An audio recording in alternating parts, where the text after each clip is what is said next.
નમસ્તે વિદ્યાર્થી મિત્રો, આજે આપણે ધોરણ 10 વિષય વિજ્ઞાન એનું પ્રકરણ 9 આનુવંશિકતા અને ઉદ્વિકાસ એનો ભાગ 2 જોવો છે.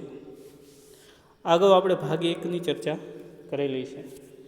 એ વિડીયો કદાચ જોવાનો રહી ગયો હોય તો આ વિડીયોના ડિસ્ક્રિપ્શનમાં એની લિંક આપેલી છે, તમે જોઈ શકશો. ભાગ 1માં આપણે શું શું જોયું તો એને જરા યાદ કરી લઈએ ઝડપથી. સૌથી પહેલાં કેટલીક પ્રસ્તાવના રૂપ બાબતોને યાદ કરી હતી આપણે કે ભાઈ ભિન્નતાઓ કેવી રીતે જન્મે છે, જે 8મા પાઠમાં આપણે જોયું હતું તેના સંદર્ભમાં જોયું હતું.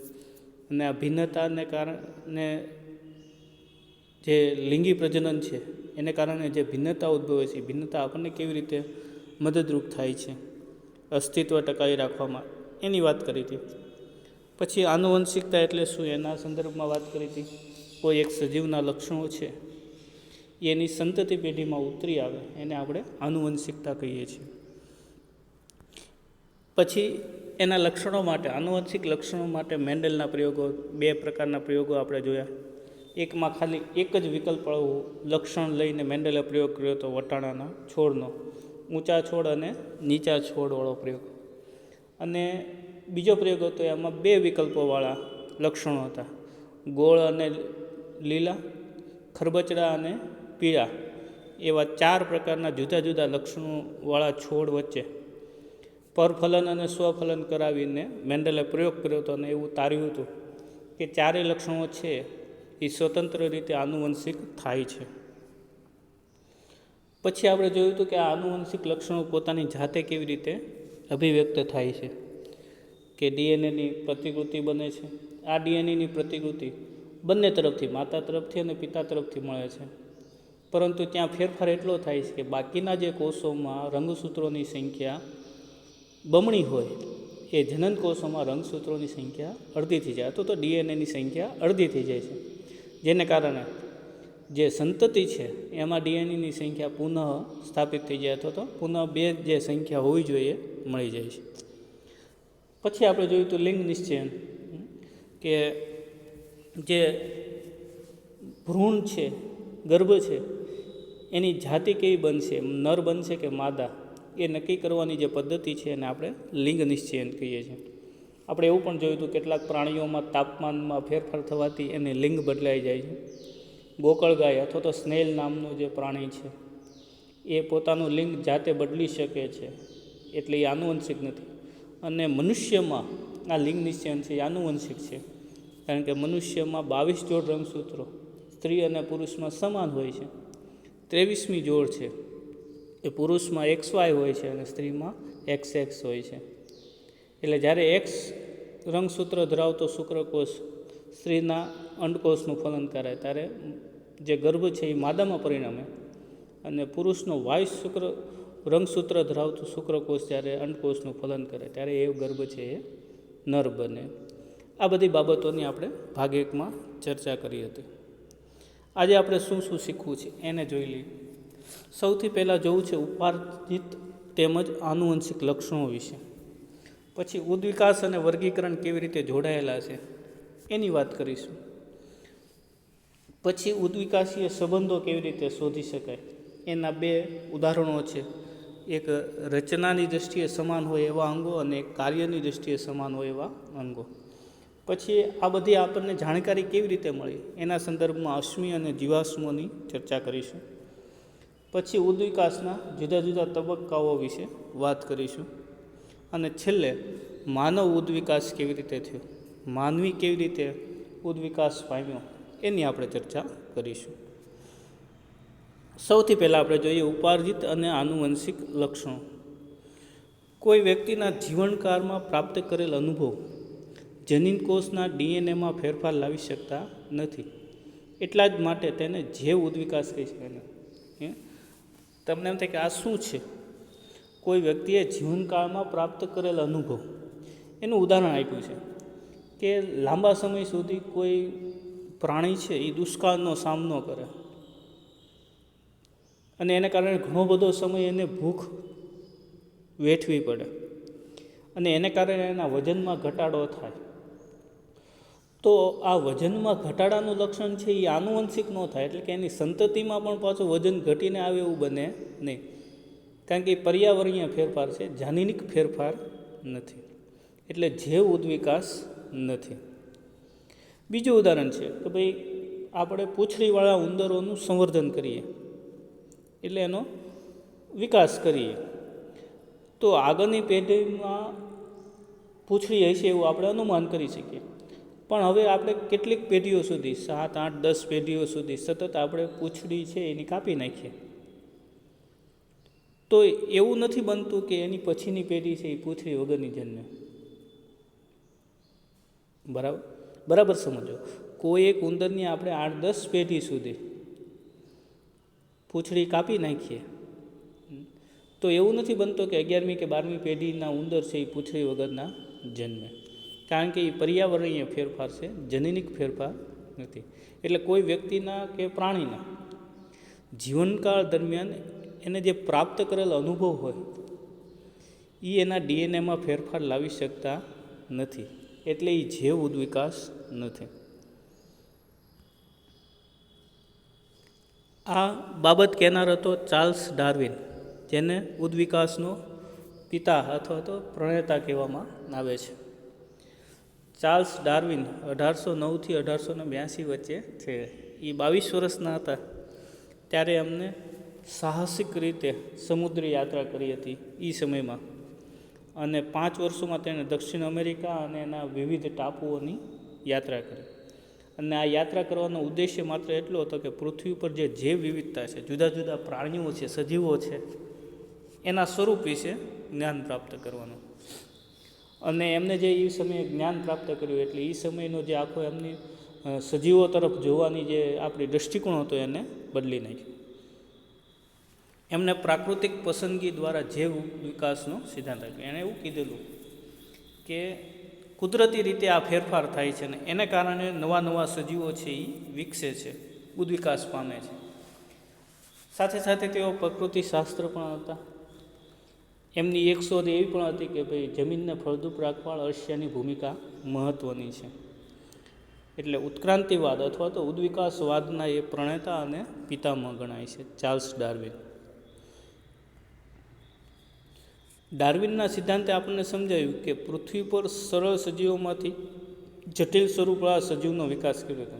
ડાર્વિને જે આ સંશોધન કર્યા બધા જુદા જુદા 5 વર્ષ સુધી, એના આધારે એને એવું સ્પષ્ટ કર્યું કે ભાઈ પૃથ્વી પર સૌથી પહેલાં સરળ સજીવો હતા અને ધીમે ધીમે ધીમે ઉદ્વિકાસ પામતા ગયા, ઉત્ક્રાંતિ થતી ગઈ અને જટિલ સ્વરૂપવાળા સજીવોનો વિકાસ થયો. અને મેન્ડલે એવું કીધું કે એક પેઢીમાંથી બીજી પેઢીમાં લક્ષણો કેવી રીતે ઉતરી આવે છે એ મેન્ડલે સમજાવ્યું, આપણે વટાણાના પ્રયોગો દ્વારા જોયું. પરંતુ આ બંને જણા એ સમજાવવામાં નિષ્ફળ રહ્યા કે ભાઈ પૃથ્વી ઉપર જીવની ઉત્પત્તિ કેવી રીતે થઈ. એણે એવું કીધું કે ભાઈ જે સજીવ હતો પહેલો જે પ્રાણી હતું એ સરળ હતું, શરીર સંરચનાવાળું હતું, એક કોષી બહુકોષી સરળ રચના ધરાવતું. એમાંથી એટલા જટિલ સ્વરૂપવાળા પ્રાણીઓ છે એ વિકસ્યા. પણ એ સરળ સ્વરૂપવાળું પ્રાણી ક્યાંથી આવ્યું એ સમજાવવામાં મેન્ડલ અને ડાર્વિન બંને નિષ્ફળ રહ્યા. બ્રિટિશ વૈજ્ઞાનિક JPS હાલ્ડન, સ્ટેનલી એલ મિલર અને હેલાર્ડ સી યુરે સમજાયું કે સજીવોની ઉત્પત્તિ સરળ કક્ષાના અકાર્બનિક અણુમાંથી થઈ, જે પૃથ્વીના ઉત્પત્તિ સમયમાં થઈ હતી. આ 3 વૈજ્ઞાનિકોએ એવું સાબિત કર્યું પ્રયોગો દ્વારા કે આ જે સરળ સજીવો હતા પૃથ્વી ઉપર જે શરૂઆતમાં, એ નિર્જીવ પદાર્થો, અકાર્બનિક પદાર્થો છે એમાંથી ઉદ્ભવ્યા છે. અને એને પ્રયોગ દ્વારા આ સાબિત પણ કરી શકીએ. હવે આપણે જોવું છે ઉદ્વિકાસ અને વર્ગીકરણ. વર્ગીકરણ ને આ ઉદ્વિકાસ કેવી રીતે જોડાયેલ, ઉત્ક્રાંતિ કેવી રીતે જોડાયેલી છે એના સંદર્ભમાં વાત કરું. વિવિધ સજીવો વચ્ચે રહેલી સમાનતાઓ આપણને તે સજીવોને એક સમૂહમાં મૂકવામાં સરળતા કરી આપે. તમે 9મા ધોરણમાં વર્ગીકરણ ભણ્યા છે, તો આપણે ત્યાં શું કર્યું છે, એક સમૂહ લીધો છે કે સરીસૃપ પ્રાણીઓ, પેટે ઘસડાઈને ચાલતા પ્રાણીઓ. તો એમની વચ્ચે જે સમાનતા છે કે બધાય પેટે ઘસડાઈને ચાલે છે,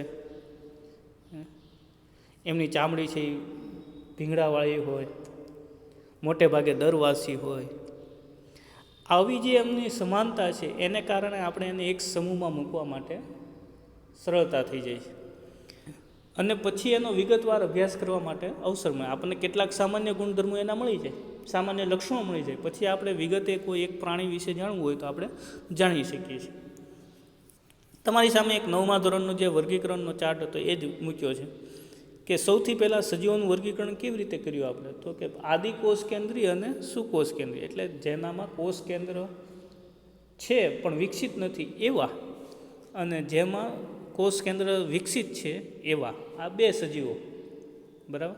એટલે જો બે સમૂહ બનાવ્યા આપણે, એક એવો સમૂહ કે જેમાં કોષ કેન્દ્ર વિકસિત નથી એવા સજીવો, અને એક એવો સમૂહ જેમાં કોષ કેન્દ્ર વિકસિત છે. હવે જે આ કોષ કેન્દ્ર વિકસિત છે એના પાછા બે સમૂહ કર્યા કે એક કોષી અને બહુકોષી. ભાઈ કોષ કેન્દ્ર વિકસિત છે પણ એક જ કોષનું શરીર હોય, અને કેટલાક એવા પ્રાણીઓ છે કે સજીવો છે કે જેના બહુકોષીઓ છે. તો આપણને આ અહીંયા ક્યાં અસર કરે, ઉદ્વિકાસમાં કેમ અસર કરે એને સમજીએ. હવે આપણને વર્ગીકરણ જુઓ તો તમને ખ્યાલ આવે કે ધીમે ધીમે ઉદ્વિકાસ થયેલો. જો પહેલાં આપણે કોષ કેન્દ્ર હતું કે નથી એના આધારે પડ્યા છે, તો વિકસિત છે કે અવિકસિત છે. હવે જો વિકસિત છે તો એક છે કે બે છે, જો એક છે, જો બે છે તો એમાં પાછા આગળ ઉદ્વિકાસ પામ્યા ભાઈ કોષ દિવાલ ધરાવે છે કે કોષ દિવાલ નથી ધરાવતા. અને જો કોષ દિવાલવાળા છે તો પ્રકાશ સંશ્લેષણ કરી શકે છે કે પ્રકાશ સંશ્લેષણ નથી કરી શકતા, અને કોષ દિવાલ વગરના છે તો એ જુદા. એટલે આમ જુઓ ધીમે ધીમે ધીમે ઉદ્વિકાસનો વિકાસ થઈ રહ્યો છે, ઉત્ક્રાંતિ થઈ રહી છે. જેમ જેમ આપણે સમૂહમાં આગળ વધતા જઈએ એમ આપણને ખ્યાલ આવે વર્ગીકરણમાં કે ઉદ્વિકાસ છે એનો વિકાસ થાય છે. બે જાતિઓ વચ્ચે જેટલી વધારે લક્ષણોમાં સમાનતા હોય તેમનો સંબંધ પણ એટલો જ નજીકનો હોય. જો આપણે એક કોષી અને બહુકોષી આ બંનેને જોઈએ તો બંને સુકોષ કેન્દ્રીય છે, એટલે એમની વચ્ચે ઝાઝો સમાનતા છે. થોડી ભિન્નતા છે પણ મોટા ભાગની સમાનતા છે. ભાઈ કોષ કેન્દ્ર વિકસિત હોય, કોષોની અંદર જે કોષની દૈહિક ક્રિયાઓ છે એ થતી હોય, આ બધી સમાનતા છે, એટલે એમની વચ્ચેનો જે સંબંધ છે એ પણ નજીક હોય. એવી રીતે પ્રકાશ સંશ્લેષણ કરતી અને પ્રકાશ સંશ્લેષણ ન કરતી આ બે જે સજીવો છે ફૂગ અને વનસ્પતિ, એમાં પણ મોટાભાગના લક્ષણો કહેવાય છે તો કે સમાન છે, કારણ કે એ એક જ સમૂહમાંથી ઉતરી આવેલા છે, કોષ દિવાલવાળા સજીવો. બરાબર. એટલે એમની વચ્ચેની જે સમાનતા છે એ નજીક હશે. જેટલી સમાનતા તેઓમાં હશે તેનો ઉદ્ભવ પણ નજીકમાં અને ભૂતકાળમાં સમાન પૂર્વજોમાંથી. જેટલી સમાનતા હોય એનો અર્થ એવો થયો કે આગળ એની પહેલાંની પેઢી કે એની પહેલાંની પહેલી પેઢી એટલે કે બીજી પેઢી અગાઉના કોઈને કોઈ પૂર્વજ એના સામાન્ય હશે, અથવા તો એક જ પૂર્વજમાંથી જન્મેલા હશે. ઉદાહરણ તરીકે સગા ભાઈ બહેન છે એ વધારે નજીકના સંબંધી છે. કેમ? તો કે બંનેના પૂર્વજ એક જ છે, બંનેના માતા પિતા એક જ છે, પરંતુ આ ભાઈ કે બહેનના કાકાના કે મામાના ભાઈ બહેન છે એની સાથે ઓછા સંબંધિત છે. કેમ? તો કે એમના પૂર્વજ અને આમની પહેલી પેઢી એ બંને જુદા જુદા છે, પણ એમની બીજી પેઢી છે એ પછી સમાન છે. એમના દાદા કે નાના છે એ બંને માટે સમાન છે, એટલે એમની બીજી કે ત્રીજી પેઢી છે એ સમાન પૂર્વજની છે, એટલે એ ઓછા સંબંધિત હશે. આપણે જાતિઓના એવા સમૂહનું નિર્માણ કરી શકીએ કે જેના પૂર્વજ નજીકના ભૂતકાળમાં સમાન હતા. આપણે સમૂહ બનાવીએ છીએ વર્ગીકરણમાં, એ કેવા આધારે બનાવીએ છીએ કે ભાઈ એક જ પૂર્વજમાંથી જન્મેલા હોય એવા સજીવોના સમૂહ બનાવીએ છીએ. પછી આ સમૂહ એક મોટો સમૂહ બનાવે જેના પૂર્વજ અપેક્ષિત રીતે વધારે દૂર. પહેલાં નજીક નજીકના સમૂહ બને કે ભાઈ આમના અને આમના પૂર્વજ એક હતા, પછી એમના ને બીજા કોઈ સમૂહના પૂર્વજ એક સમાન હોય. એમ ધીમે ધીમે આપણે મોટો મોટો સમૂહ બનાવતા જઈએ તો આપણને ખ્યાલ આવે કે એમના પૂર્વજ અપેક્ષિત રીતે વધારે દૂર જતા જાય. સૈદ્ધાંતિક રીતથી આ પ્રકારની ભૂતકાળની કડીઓનું નિર્માણ કરતાં આપણને વિકાસની પ્રારંભિક સ્થિતિ સુધી પહોંચી શકીએ છીએ જ્યાં માત્ર એક જ જાતિ. આ રીતે આપણે ધીમે ધીમે વર્ગીકરણ કરતા જઈએ તો છેલ્લે એક એવી જાતિ આવે કે જે એક જ રહે, એમાંથી આ બધા જ સમૂહો નિર્માણ પામ્યા હોય અથવા તો ઉદ્વિકાસ પામ્યા હોય. આપણે જોઈએ તો ખ્યાલ છે કે પહેલું જ વર્ગીકરણ આપણે શેના વડે કરીએ છીએ? સજીવ અને નિર્જીવ. આ પાયાનું વર્ગીકરણ છે. સજીવમાં પછી કોષ કેન્દ્રવાળા અને કોષ કેન્દ્ર વગરના, બરાબર. એટલે સજીવો જે છે જાતિ, ત્યાં સુધી આપણે પહોંચી જઈએ અને એમાંથી ધીમે ધીમે ધીમે સમૂહો વિકસતા જાય અને જુદા જુદા સમૂહમાં આપણને મળતા જાય. જો આ વાત સત્ય હોય તો આપણે એવું પણ માનવું જોઈએ, જે ઓલા 3 બ્રિટિશ વૈજ્ઞાનિકોએ આપણને પ્રયોગ કરીને કીધું કે જીવની ઉત્પત્તિ છે એ ચોક્કસ રીતે અજૈવિક પદાર્થોમાંથી થઈ છે. એટલે નિર્જીવ પદાર્થોમાંથી સજીવોની ઉત્પત્તિ થઈ છે, એ સ્વીકારવું જોઈએ. કારણ કે આપણો સૌથી પાયાનો વર્ગીકરણ એમ કહે છે કે ભાઈ 2 જ જાતિ છે, સજીવ અને નિર્જીવ. સજીવોમાં ભલે આપણે ગમે એટલા વિકસિત થઈ ગયા હોય, જટિલ પ્રાણીઓ સુધી પહોંચી ગયા હોય, પણ શરૂઆત જ્યારે થઈ ત્યારે એ નિર્જીવ પદાર્થોમાંથી આપણે ઉતરી આવ્યા છીએ એવું કહી શકીએ. હવે આપણે આ જે ઉદ્વિકાસ છે એનો સંબંધ તપાસવું હોય તો કેવી રીતે તપાસી શકીએ એના સંદર્ભમાં વાત કરીએ છીએ. આપણે જાણીએ છીએ કે વિવિધ સજીવોમાં લક્ષણો સમાન હોવાનું કારણ તેઓ સમાન પિતૃથી આનું છે. આપણે ઘણા બધી વખત આ ચર્ચા કરીએ છીએ. ભાઈ કોઈ લક્ષણો સમાન છે તો એનો અર્થ એવો છે કે એના પૂર્વજ કેવા છે? સમાન છે. એમાં સૌથી પહેલો એક સંબંધ છે રચના સદસ અંગો અથવા તો સમમૂલક અંગો અથવા તો સમજાત અંગો. સમાન ઉત્પત્તિ એટલે એક જ પૂર્વજમાંથી ઉત્પન્ન થયેલા હોય અને રચનાની દ્રષ્ટિએ સમાન હોય, એટલે જ એને જો રચના સદસ અંગો કીધા છે અથવા તો સમજાત અંગો કીધા છે. એક જ જાતિમાંથી ઉતરી આવેલા હોય એવા, પરંતુ ભિન્ન કાર્યો કરતા અંગોને રચના સદસ કે સમમૂલક અંગો કહે છે. રચનાની દ્રષ્ટિએ સમાન હોય, ઉત્પત્તિની દ્રષ્ટિએ સમાન હોય, પણ કામ છે એ જુદું જુદું કરતા હોય એવા જે અંગો છે એને સમમૂલક અંગો કહે છે. અને એમની વચ્ચે જે સમાનતા છે એ શું બતાવે છે? કે આ બધાય એક જ પૂર્વજમાંથી જન્મેલા છે અથવા તો આનુવંશિક થયેલા છે. ભલે અત્યારે કાર્ય જુદું જુદું કરતા હોય પણ એની રચના સમાન છે, એટલે એનો અર્થ એવો થયો કે એના પૂર્વજો કેવા છે? સમાન છે. દાખલા તરીકે મનુષ્યના હાથ, હમણાં આપણે એની આકૃતિઓ પણ જોશું એટલે તમને વધારે ખ્યાલ આવશે. પછી દેડકાનું અગ્ર ઉપાંગ, આગળના 2 પગ, ઘોડાના પગ, પક્ષીની પાંખ, પછી વેલનું અગ્ર ઉપાંગ અથવા તો મીનપક્ષ જેને કહે છે, અને ગરોળીનું અગ્ર ઉપાંગ.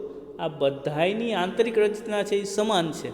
એનો અર્થ એવો થયો કે આ બધાય સજીવો ક્યારેક ને ક્યારેક એક જ પૂર્વજમાંથી આનુવંશિક પામેલા છે.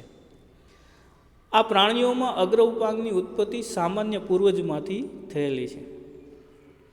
એની અંતસ્થ રચના એટલે એની આંતરિક રચના કેવી છે? સરખી છે, પણ કાર્ય જુદું કરે. જો મનુષ્યનો હાથ છે એ ઘણા બધા કાર્યો કરે છે, લખવાનું, પકડવાનું, આ સિવાય ઘણા બધા કાર્યો.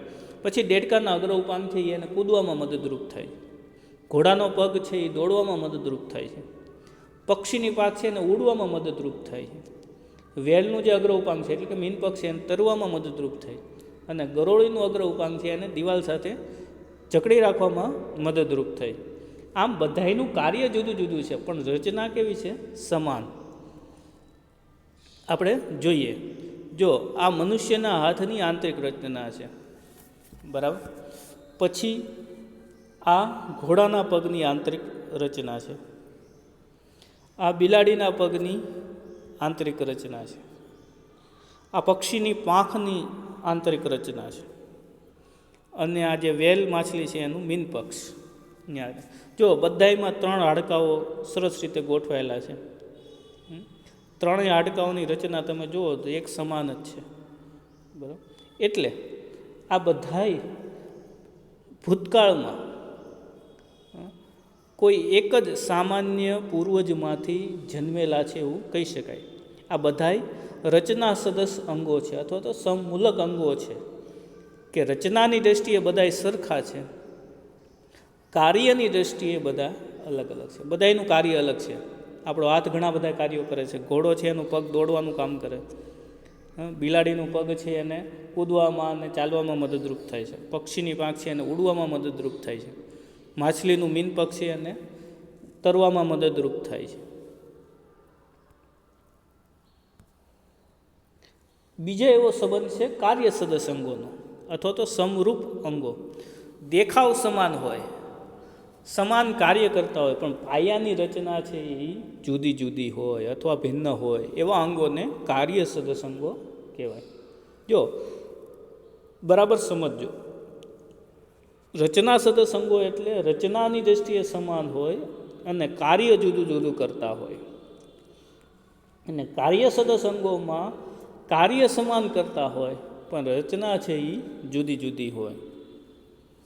ઉદાહરણ તરીકે કીટકોની પાંખ અને પક્ષીની પાંખ, પતંગિયાની પાંખ છે એ અને પક્ષીની પાંખ બંને કાર્ય સરખું જ કરે છે, ઉડવાનું, બરાબર, પણ એનું ઉદ્ભવ સ્થાન જુદું જુદું છે, બંનેની રચના જુદી જુદી છે. જે કીટકની પાંખ છે, પતંગિયાની જે પાંખ છે એ એના બાહ્ય સ્તરમાંથી ઉદ્ભવે છે, ચામડીનું જે બાહ્ય સ્તર છે એમાંથી ઉદ્ભવે છે, અને પક્ષીની જે પાંખ છે એ એના અગ્ર ઉપાંકનું રૂપાંતર છે. તમે પ્રાણીઓમાં અનુકૂલન નામનો પાઠ ભણ્યા છો અને સજીવોનું વર્ગીકરણ પણ ભણ્યા છે. બંનેમાં આવેલું છે કે પક્ષી જે છે વિહગ વર્ગ, એમાં અગ્ર ઉપાંગ, આપણા જે બે આગળના હાથ છે એમ એના જે અગ્ર ઉપાંગ હતા એનું પાંખમાં રૂપાંતર થઈ ગયેલું છે. એટલે બંનેની રચના જુદી જુદી છે પણ કાર્ય એક સમાન કરે છે, ઉડવાનું. એવી રીતે ચામાચીડિયાની પાંખ છે એ મુખ્યત્વે મધ્યસ્થ આંગળીના મધ્યની ત્વચાના વિસ્તરણથી, ચામાચીડિયાની પાંખ છે એનો જે મધ્યસ્થ આંગળી છે એટલે વચ્ચેની જે આંગળી છે એમાં ચામડીનું વિસ્તરણ પામે અને પાંખ બને, અને પક્ષીનું પાંખ છે એ અગ્ર ઉપાંગની ત્વચાનું વિસ્તરણ પામે, એનો જે અગ્ર પગ છે, આગળનો પગ છે એ વિસ્તરણ પામે, એની સાથે ચામડી જોડાય અને એ વિસ્તરણ પામે એટલે એ પાંખમાં રૂપાંતર પામે. એટલે રચના બંનેની જુદી જુદી છે પણ કામ બંનેનું સરખું થાય. ચામાચીડિયાની પાંખે ઉડવામાં મદદરૂપ કરે અને પક્ષીની પાંખે એને ઉડવામાં મદદરૂપ થાય. જુદા જુદા પ્રાણીઓમાં કાર્ય સદસ અંગોની હાજરી દર્શાવે છે કે આ પ્રાણીઓ કોઈ સમાન પૂર્વજમાંથી ઉત્પન્ન થયા નથી. ચામાચીડિયું અને પક્ષી બેયના પૂર્વજ એક હતા એવું કહી શકાય નહીં, પરંતુ વાતાવરણમાં જીવંત રહેવા માટે, એનું અસ્તિત્વ ટકાવી રાખવા માટે એમની જે કાર્ય છે એ કાર્યોમાં સમાનતા આવી છે. ઉડવાના કોઈ એવું જરૂરિયાત ઊભી થઈ છે એ સમયે કાળક્રમે કે ચામાચીડિયાને ઉડવાની જરૂરિયાત ઊભી થઈ છે, એને કારણે આવા રૂપાંતરો થયા છે. પક્ષીને એવી કંઈક જરૂરિયાત ઊભી થઈ છે કે જેનાથી એ પાંખનો ઉડવા માટે એને ઉપયોગ શરૂ કર્યો. જો આ પક્ષીની પાંખ છે એનું અગ્ર ઉપાંગનું પાંખમાં રૂપાંતર થયેલું હોય. ચામાચીડિયાની જુઓ તો તમે એનું મધ્યસ્થ આંગળી છે એમાં ચામડીનું વિસ્તરણ થયેલું હોય, બરાબર, અને આ કીટકની પાંખ છે એનું બાહ્ય સ્તર છે, ખાલી બાહ્ય. તમે અનુભવી શકો કોઈ પતંગિયાની જે પાંખ છે એને સ્પર્શ કરી અને પક્ષીની પાંખ છે એને અનુભવી કરી, બંનેમાં રચનામાં ફેર દેખાશે, કામ બધું સમાન કરે છે ઉડવા માટેનું. હવે આપણે જોવું છે અશ્મિઓ અને જીવાશ્મો. ભૂતકાળમાં જીવંત રહેલા વનસ્પતિ કે પ્રાણીના શરીરના અંગો કે તેમની છાપ પૃથ્વીના પેટાળમાંથી મળી આવે તો એને અશ્મિ કે જીવાશ્મ કે જીવાવશેષ કહે છે. અશ્મિ એટલે શું? તો કે ભૂતકાળમાં કોઈ જીવંત પ્રાણી હોય કે વનસ્પતિ હોય, જેમ કે ડાયનાસોર હતા, એ આપણને કેમ ખબર પડે અત્યારે તો છે નહીં ડાયનાસોર, તો આપણને કેમ ખબર પડે છે કે ભાઈ ડાયનાસોર હતા? તો કે પૃથ્વીના પેટાળમાં જ્યારે ખોદકામ કરીએ ત્યારે એના છાપ મળી આવે અથવા તો એ પ્રાણીના અંગો મળી આવે, તો એ જે છાપ અને અંગો છે એને અશ્મિ અથવા જીવાશ્મેશ કહેવાય. સામાન્ય રીતે શું થાય તો કે કોઈ પણ સજીવ મૃત્યુ પામે તો એના શરીરનું વિઘટન થઈ જાય અને એ શરીર સમાપ્ત થઈ જાય. પરંતુ ક્યારેક તેનું વિઘટન સંપૂર્ણ રીતે થતું નથી. ઉદાહરણ તરીકે જો કોઈ મૃત કીટક ગરમ માટીમાં સુકાઈ જઈને કડક થઈ જાય, ગરમ માટી હોય એમાં સુકાઈ જાય અને કડક થઈ જાય, અને તેમાં તે કીટકની ના શરીરની છાપ સુરક્ષિત રહી જાય, અને પછી આ માટી છે એના ઉપર જુદા જુદા માટીના સ્તરો થતા જાય અને એ છાપ છે એ સંગ્રહાઈ જાય. તો આ રીતે રક્ષણ પામેલો જે અવશેષ છે એને જીવાશ્મ અથવા તો અશ્મિ કહેવામાં.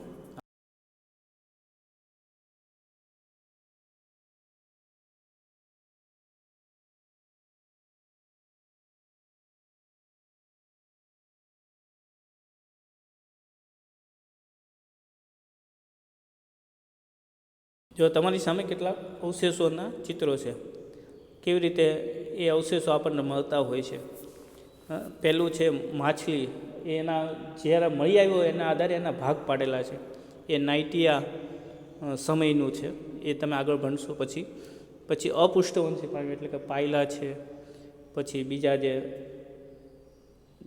મૃદુકાય સમુદાયના પ્રાણીઓ છે એવા પ્રાણીઓના અવશેષો, એમાં એમોનાઇટ અને ટ્રાઇબોલાઇટ સમૂહના છે. એટલે એ સમયના એમની ઉત્પત્તિ ક્યારે થઈ હતી એ સમયના આધારે એને વેચાયેલા છે. પછી વૃક્ષનું થડ છે, ડાયનાસોરની ખોપરી છે, આ બધા રશ્મિ તરીકે આપણને મળી આવ્યા છે.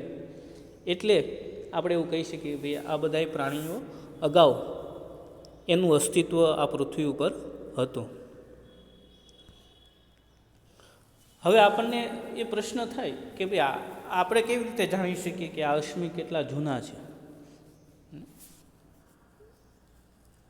આ બાબતનું અનુમાન કરવા માટે બે પદ્ધતિઓ છે. એક છે સાપેક્ષ પદ્ધતિ, જેમાં કોઈ સ્થળ ઉપર આપણે ખોદકામ કરીએ ને એક ઊંડાઈ સુધી ખોદકામ કરીએ તો આપણને જીવાશ્મ મળે. માની લો કે કોઈ એક જગ્યાએ આપણે ખોદકામ કરીએ છીએ ને એમાં જીવાશ્મ મળવાની શરૂઆત થાય છે, કોઈ પ્રાણીના કે પક્ષીના કે કોઈ બીજા સજીવના આપણને અવશેષો મળે. પછી વધુ ઊંડાઈ જઈએ તો બીજી મળે. તો એવું આપણે નક્કી કરી શકીએ કે જે પહેલાં મળ્યું છે એ નજીકના ભવિષ્યમાં નજીકના ભૂતકાળમાં હશે, અને જે બહુ ઊંડાઈએ મળ્યું છે એનો અર્થ એવો છે કે એ બહુ જૂના સમયમાં હશે. એટલે કે જે પહેલાં મળે છે જીવાશ્મ ખોદતા એ પ્રમાણમાં નવા છે, અને જે ખૂબ ઊંડાઈથી જે જીવાશ્મ મળે છે એ જૂના છે. આ એક અનુમાનની રીત છે. બીજી રીત છે ફોસિલ ડેટિંગ અથવા તો કાર્બન ડેટિંગ. આ પદ્ધતિમાં શું હોય તો કે જીવાશ્મ જે મળી આવે છે એના કોઈ એક તત્વને વિવિધ કાર્બનના સમસ્થાનિકો, તમને ખ્યાલ છે સમસ્થાનિકો કોને કહેવાય? આપણે કાર્બન અને તેના સંયોજનોમાં ભણ્યા છીએ. એ સમસ્થાનિકોના ગુણોત્તરને આધારે જીવાશ્મનો સમય નક્કી કરવામાં આવે, અને આ બહુ ક્ષતિરહિત પદ્ધતિ છે. એમાં બહુ ચોક્કસપણે આપણે અનુમાન કરી શકીએ છીએ કે આ 1000 વર્ષ પહેલાંના જીવાશ્મ છે કે 2000 વર્ષ પહેલાંના છે કે 1,00,000 વર્ષ પહેલાંના આ જીવાશ્મ છે. એ પદ્ધતિથી આપણે જાણી શકીએ. હવે આ જીવાશ્મ કેવી રીતે બને છે, જીવાશ્મના એક પછી એક સ્તર કેવી રીતે બને છે એને એક એનિમેશન દ્વારા મેં સમજાવવાનો પ્રયત્ન કર્યો છે. સમજીએ આપણે. સૌથી પહેલાં શું થયું તો કે જે આપણી પૃથ્વીની જે સપાટી છે લગભગ આપણે 10 મિલિયન વર્ષ પહેલાં અથવા 10 કરોડ વર્ષ પહેલાં આપણે જોઈએ તો એ સમયે અપૃષ્ઠવંશી પ્રાણીઓ જે મૃદુકાય સમુદાયના હતા એ સમયમાં હશે, અને એ મૃત્યુ પામે અને એમનો જે સંગ્રહ છે એના ઉપર બીજું રેતીનું સ્તર જામી જાય. બરાબર. પછીના વર્ષોમાં ડાયનાસોર જેવા પ્રાણીઓ આવે. બરાબર. ડાયનાસોર જેવા પ્રાણીઓ આવે, એ મૃત્યુ પામે અને એમની જે શરીર છે એ સંગ્રહાઈ જાય, એની ઉપર ફરી રેતી અને માટીનું એક સ્તર જામી જાય. પછી ઘોડા જેવા સજીવો છે એ આવે અને એ મૃત્યુ પામે અને એમના જે અવશેષો છે એ ત્યાં સંગ્રહાઈ જાય, અને એના ઉપર ફરી માટીનું સ્તર આવે ને એના ઉપર વૃક્ષોને બધું ઉગતું જાય. ધીમે ધીમે જ્યારે આપણે ખોદકામ કરીએ છીએ ત્યારે આપણને ખ્યાલ આવે છે કે સૌથી પહેલાં ઘોડાનો અવશેષો મળે, પછી ડાયનાસોરના, પછી નીચે. એટલે જેમ ઊંડાઈ ઉપર જતા જઈએ એમ આપણને ખ્યાલ આવે છે કે આ વધુ જૂના અથવા તો વધુ વર્ષો પહેલાંના સજીવો છે. આ રીતે જીવાશ્મના એક પછી એક સ્તરો બનતા હોય છે. હવે આપણે જોવું છે ઉદ્વિકાસના તબક્કાઓ. આપણે હાલમાં જે સજીવોમાં જટિલ અંગો જોઈએ છીએ એ જટિલ અંગોનો વિકાસ ક્રમિક રીતે અનેક પેઢીઓમાં થયો છે. આપણે જે અત્યારે આપણા હાથ, પગ, આપણી શરીરની આંતરિક રચના જોઈએ છીએ, જટિલ અંગો છે, એ ધીમે ધીમે વિકાસ પામ્યા છે. અને આ વિકાસ છે એ પ્રાકૃતિક પસંદગી, જે ડાર્વિને જે સિદ્ધાંત આપ્યો એને આધારે થયો છે કે પ્રકૃતિમાં જીવંત રહેવા માટે થઈને જે થોડા ફેરફારો થયા ધીમે ધીમે, એ ફેરફારોને કારણે આ વિકાસ થયેલો છે. પ્રાણીઓ માટે આંખ ખૂબ અગત્યનું જટિલ અંગ છે. આપણી આંખની રચના છે એ ખૂબ જટિલ છે. તે ડીએનએમાં થતા એક ફેરફારથી ઉત્પન્ન કરી શકાતું. આજે આપણે ઈચ્છીએ અને ડીએનએમાં ફેરફાર કરીએ તો બીજી પેઢીમાં આંખ ઉત્પન્ન થઈ જાય એવું બને નહીં. ઘણી પેઢીના અવતરણ બાદ હજારો લાખો વર્ષના ધીમા અને ક્રમિક ફેરફારને કારણે આંખનું સર્જન થયું છે. પ્લેનેરિયા નામનું જે પ્રાણી છે, જેને ચપટાકૃમિ કહીએ છીએ આપણે, એમાં સૌ પ્રથમ વખત આંખ ઉત્પન્ન થઈ. એની પહેલાંના જે સજીવો છે એમાં તો આંખ છે જ નહીં. પ્લેનેરિયામાં, ચપટાકૃમિમાં પહેલી વખત આંખ જોવા મળી. અને એ ખૂબ સાદી અને ટપકા રૂપે હતી, ખાલી ટપકું હોય આંખની જગ્યાએ એવું. અને એનું કામ શું હતું? ખાલી પ્રકાશને શોધવાનું કામ હતું. પ્લેનેરિયમમાં આ સાદી આંખ જીવંત રહેવા માટે અનુકૂળ સ્થિતિ પાડે છે, અથવા તો અનુકૂળ. એ સમયે એને જીવવા માટે, પ્રકૃતિમાં પોતાનું અસ્તિત્વ ટકાવી રાખવા માટે થઈને એની જરૂરિયાત ઊભી થઈ છે. એટલે આ વિકાસ થયો છે આંખનો. તમને આકૃતિમાં પણ દે. પછી કીટક, ઓક્ટોપસ, અપૃષ્ઠવંશી પ્રાણીઓ અને પૃષ્ઠવંશી પ્રાણીઓ, ઘણા પ્રાણીઓ, આ બધાય પ્રાણીઓમાં આંખોની રચના જુદી જુદી છે. પતંગિયાની આંખ જુદી છે, ઓક્ટોપસમાં રહેલી આંખો જુદી છે. અપૃષ્ઠવંશી પ્રાણીઓ એટલે જેને પીઠમાં કરોડરજ્જુનું જે હાડકું ન હોય એવા જે પ્રાણીઓ છે, એની આંખ અલગ કામ કરે છે. અને પૃષ્ઠવંશી પ્રાણીઓ એટલે કે આપણે પ્રાણીઓ છે, જે પૃષ્ઠવંશી પ્રાણીઓ, એની આંખ પણ અલગ છે. પ્લેનેરિયાથી પૃષ્ઠવંશી પ્રાણીઓ સુધીની આંખની ક્રમશઃ જટિલ રચના જોવા મળે છે, જે આંખની તબક્કાવાર ઉત્ક્રાંતિ સૂચવે. પ્લેનેરિયાથી શરૂ કરીને અત્યારે આપણી આંખ સુધી જટિલમાં જટિલ રચના ધરાવતી આંખ હોય તો પૃષ્ઠવંશી પ્રાણીઓની, તો આ પૃષ્ઠવંશી પ્રાણીઓ સુધીની આંખ સુધી જે વિકાસ થયો છે આંખનો, એક ટપકા જેવા આંખથી લઈ અને અત્યારની જટિલ આંખ સુધીનો જે વિકાસ થયો છે, એ શું સૂચવે છે? કે તબક્કાવાર ઉદ્વિકાસ થાય છે. ભિન્ન ભિન્ન ઉદ્વિકાસીય ઉત્પત્તિ, તેની સાથે એક પરિવર્તન જે એક લક્ષણ માટે ઉપયોગી છે, કાળક્રમે તે અન્ય કોઈ કાર્ય માટે પણ ઉપયોગી. શું કહે છે કે કોઈ સમયે એક અંગ છે એ વિકાસ પામ્યું હોય કોઈ જુદા કાર્ય માટે, પણ ધીમે ધીમે એ અંગનું કાર્ય છે એ પાછું બીજું પણ કરે, એ અંગ છે એ બીજું પણ કાર્ય કરતો થઈ જાય એવું બને. જેમ કે પક્ષીઓમાં જોવા મળતી પીછાવાળી પાંખ, પક્ષીઓમાં જોવા મળતી જે પીછાવાળી પાંખ છે, આ પીછાનો વિકાસ પક્ષીઓમાં હતો જ નહીં. એટલે પક્ષીઓ પાંખ જ નહોતા ધરાવતા, પરંતુ ડાયનાસોરમાં થયો હતો. ડાયનાસોર સરીસૃપ પ્રાણી છે, પેટે ઘસડાઈને ચાલનારા પ્રાણીઓ છે.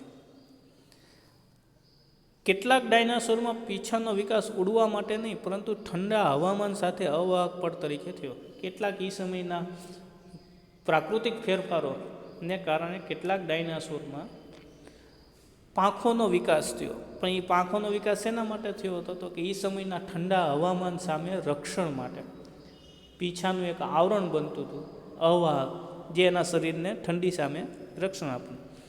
પરંતુ પાછળથી એ ઉડવા માટે ઉપયોગી થયા. પછી એનો ઉપયોગ બીજો શું શરૂ થયો? તો કે ઉડવા માટે. પીછાની હાજરી સૂચવે છે કે આ પક્ષીઓ છે એ ગાઢ રીતે સરીસૃપ સાથે સંબંધિત હતા. તમે ડાયનોસરને લગતા ફિલ્મ જુઓ તો એમાં ઘણા બધા ડાયનોસર છે એ ઉડતા બતાવે છે. શું કરવા? તો કે એમની પાસે પાંખો હતી એ સમયે, અને એ પાંખોનો વિકાસ એમના શરીરના રક્ષણ માટે હતો. પાછળથી એનો ઉપયોગ ઉડવા માટે કર્યો એને ડાયનાસોરે. અને પક્ષીઓમાં જે પીંછાની હાજરી છે એ એવું બતાવે છે કે એ ડાયનાસોર સાથે સંબંધિત છે, અને ડાયનાસોર છે એ સરીસૃપ વર્ગના પ્રાણી હતા. એટલે પક્ષીઓ પણ સરીસૃપ વર્ગ સાથે સંબંધ દર્શાવે છે એવું આપણે કહી શકીએ, અથવા તો એ બંનેના પૂર્વજ એક છે એવું પણ આપણે કહી શકીએ. ઘણી વધારે ભિન્નતા દેખાડનારી સંરચના એક સમાન શરીર રચનામાંથી પણ વિકાસ પામી શકે છે. એટલે શું કહે છે તો જુદી જુદી દેખાતી રચનાઓ છે એની ઉત્પત્તિ એક જ સજીવમાંથી અથવા તો એક જ પૂર્વજમાંથી થઈ હોય એવું સંભવ છે. ઉદાહરણ તરીકે જંગલી કોબીમાંથી કૃત્રિમ પસંદગી દ્વારા, જો હવે અહીંયા પ્રાકૃતિક પસંદગી નથી, પાંખનો ઉપયોગ ઉડવા માટે કરવો એ પ્રાકૃતિક પસંદગી હતી, આંખનો વિકાસ તો એ પ્રાકૃતિક પસંદગી હતી, પરંતુ કેટલીક કૃત્રિમ પસંદગી છે એના દ્વારા પણ નવા નવા સજીવો ઉત્પન્ન થાય છે. જંગલી કોબીમાંથી કૃત્રિમ પસંદગી દ્વારા કોબી, બ્રોકોલી, ફ્લાવર, કલરબી અને કેલે જેવી વિવિધ વનસ્પતિની જાતો વિકસાવી, જે તેમના પૂર્વજ જંગલી કોબી કરતાં દેખાવમાં તદ્દન ભિન્ન છે, છતાંય એ એક જ પૂર્વજમાંથી જન્મેલા છે. આ કેવી રીતે શક્ય બન્યું તે આપણે જોઈએ. 2000 વર્ષ પહેલાં ખેડૂતો ખાદ્ય વનસ્પતિ તરીકે જંગલી કોબી ઉગાડતા હતા. આ કોબીમાં ટૂંકા અંતરે પર્ણોનો ખોરાક તરીકે ટૂંકા અંતરે જે પાંદડા હોય, અત્યારની જે કોબી છે એમાં તમને ખ્યાલ છે પર્ણો હોય જાજા, એમાં નજીક નજીક પર્ણો ગોઠવાયેલા હોય, એ પર્ણોનો ખોરાક તરીકે ઉપયોગ કરતા. કેટલાક ખેડૂતોએ કોબીના પુષ્પોમાં વિકાસ અટકેલો હતો એવી જાત મેળવી. આજે કોબીનું જે દડો જેને કહીએ છીએ આપણે, એનો વિકાસ અટકી ગયો હોય એવી જાતો મેળવી, એવી કેટલાક છોડ મેળવવાની, એનો વિકાસ કર્યો, અને એમાંથી બ્રોકોલી નામની નવી વનસ્પતિનો વિકાસ થયો. તો કેટલાક ખેડૂતોએ કોબીના વંધ્ય પુષ્પો એટલે જેનું પરાગનયન ન થઈ શકે એવા પુષ્પોની જાતો મેળવી અને એનો ફ્લાવર તરીકે વિકાસ કર્યો. જુઓ તમારી સામે ચિત્રમાં મેં ત્રણેય બતાવ્યા છે. સૌથી પહેલું જંગલી કોબી, એમની રચના તમે જુઓ. એમાંથી બ્રોકોલી, જે અત્યારે આપણને ફુલાવર જેવું લાગે પણ એ અલગ જાત છે, અને એવી જ રીતે જંગલી કોબીમાંથી જ તે પાછું ફુલાવર પણ વિકસ્યું, બરાબર. એટલે જો એમના પૂર્વજ એક જ છે જંગલી કોબી, પણ છતાંય બંને દેખાવમાં ભિન્ન છે, બ્રોકોલી અને ફ્લાવર, અને એમના જે ઉત્પત્તિ છે એની રચના છે એ પણ જુદી છે. એવી જ રીતે કેટલાક ખેડૂતોએ જંગલી કોબીના ફૂલેલા ભાગની પસંદગી કરી અને એનામાં વિવિધતા ધરાવતી કલરબી જાતનો જે કોબીનો જે ફૂલેલો ભાગ હોય એનો પસંદગી કરીને એમાંથી નવી જાત વિકસાવી, કલરબી નામની. અને કેટલાક ખેડૂતોએ કોબીના ખાલી પાંદડાનો વિકાસ કર્યો, એટલે કેલે નામની ઓળખાતી જાત વિકસાવી, જે પાંદડાયુક્ત શાક તરીકે ઓળખાય છે. જોઈએ આપણે, જો કલરબીમાં ફૂલેલો દડો દેખાય છે તમને, કારણ કે એ ફૂલેલા દડાનો જ પસંદગી કરી જંગલી કોબીમાંથી અને એની જાતોને વિકસાવી, એટલે એમાંથી કલરબી મળી. અને કેટલાકને ખાલી પાંદડામાં રસ પડ્યો, તેને પાંદડાનો વિકાસ કર્યો, એટલે કેલે નામની વનસ્પતિનો વિકાસ થયો. આ બ્રોકોલી, કેલે, કલરબી, ફ્લાવર, આ બધાય જંગલી કોબી નામની એક જ વનસ્પતિની જાતમાંથી વિકસેલી અલગ અલગ જાતો. પણ આ કૃત્રિમ પસંદગી હતી. આપણે પસંદ કરેલા ચોક્કસ પ્રકારના ખાસ પ્રકારના લક્ષણો ધરાવતા છોડ આપણે મેળવી એનો વિકાસ કર્યો, એટલે આ કૃત્રિમ પસંદગી છે. અને પાંખોનો વિકાસ થવો, આંખનો વિકાસ થવો એ પ્રાકૃતિક પસંદગી છે. હવે આપણે જોવું છે માનવનો ઉદ્વિકાસ કેવી રીતે થયો. માનવના ઉદ્વિકાસ માટે પૃથ્વીનું ખોદકામ જે આપણે અશ્મિઓ માટે કરીએ છીએ, પછી એમાંથી મળતા અશ્મિઓનો અભ્યાસ, અશ્મિઓની ઉંમરનો અંદાજ, સમયની ગણતરી અને ડીએનએની ક્રમિકતાનો ઉપયોગ કરવામાં આવ્યો, જેને આધારે આપણે ઉદ્વિકાસ છે એના સંબંધો નક્કી કર્યા. માનવી લાંબા સમય સુધી જુદા જુદા માનવ વંશ વિશે વિચારતો હતો. માનવી ક્યાંથી આવ્યો, માનવીનું ઉત્પત્તિ સ્થાન શું, માનવી કયા પ્રાણીમાંથી અથવા કયા સજીવમાંથી ઉત્પન્ન થયો એના વિશે વિચારતા રહ્યો. માનવ વંશની ઓળખ તેની ચામડીના રંગ પીળો છે, કાળો છે, સફેદ છે કે ભૂખરી છે એના ઉપરથી થયો કે ભાઈ ક્યાંથી એના પૂર્વજો હતા. માનવ ઉદ્વિકાસના અભ્યાસ પુરાવા ઉપરથી નક્કી કરાયું કે માનવ વંશનો ઉદ્વિકાસ જુદી જુદી રીતે નથી થયો, પરંતુ માનવની એક જ જાત હોમોસેપિયન્સ. ઘણા બધા અભ્યાસોને અંતે એવું લાગ્યું અને સાબિત થયું કે ભાઈ માનવીની જે જુદી જુદી જાતો દેખાય છે, સફેદ ચામડીવાળા, કાળી ચામડીવાળા, પીળી ચામડીવાળા, ભૂખરી ચામડીવાળા, એ બધાય એક જ જાતિ હોમોસેપિયન્સ નામની જે માનવીની જાતિ હતી એમાંથી જ ઉત્પન્ન થયેલા છે. સંશોધન દ્વારા એ પણ સ્થાપિત થયું છે કે પૃથ્વી પર માનવ જાતિ હજારો વર્ષોથી છે. બધાય માનવીના મૂળ પૂર્વજ આફ્રિકાના છે. બધાય આખી પૃથ્વી ઉપર જેટલા પણ મનુષ્ય છે બધાયના પૂર્વજ ક્યાંના છે? આફ્રિકાના છે. સેંકડો હજારો વર્ષ અગાઉ માનવીના કેટલાક પૂર્વજો આફ્રિકામાં જ રહ્યા. કેટલાકે આફ્રિકા છોડી ધીમે ધીમે પશ્ચિમ એશિયા, મધ્ય એશિયા અને દક્ષિણ એશિયા, યુરેશિયા એટલે યુરોપ અને એશિયામાં સ્થાનાંતર કર્યું. તો કેટલાકે ઇન્ડોનેશિયાના ટાપુ અને ફિલિપાઇન્સના ટાપુઓથી જ લઈને ઓસ્ટ્રેલિયા અને અમેરિકા સુધી પહોંચ્યા. આમ પૃથ્વી પર માનવ સમૂહમાં સ્થાનાંતર કરી ફેલાતા રહ્યા. એટલે માનવનો સમૂહ છે એ ફેલાતો રહ્યો સતત. મૂળ આફ્રિકામાં હતા. સૌથી પહેલાં મનુષ્યની ઉત્પત્તિ આફ્રિકામાં થઈ એવું સંશોધનોએ સ્થાપિત કર્યું. ધીમે ધીમે એના સમૂહો છે એ જુદા જુદા વિસ્તારોમાં વહેંચાતા ગયા. ક્યારેક એકબીજાથી છૂટા પડ્યા, ક્યારેક એકબીજામાં ભળી ગયા.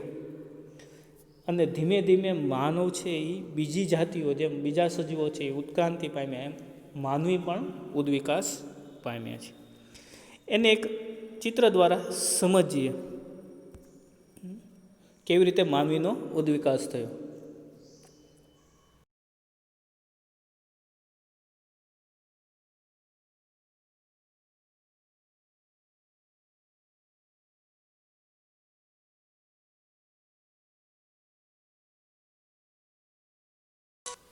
ફરી એકવાર જોઈ લઈએ કેવી રીતે આપણે આપણા એક સમાન પૂર્વજોમાંથી આપણે વિકાસ પામીએ છીએ.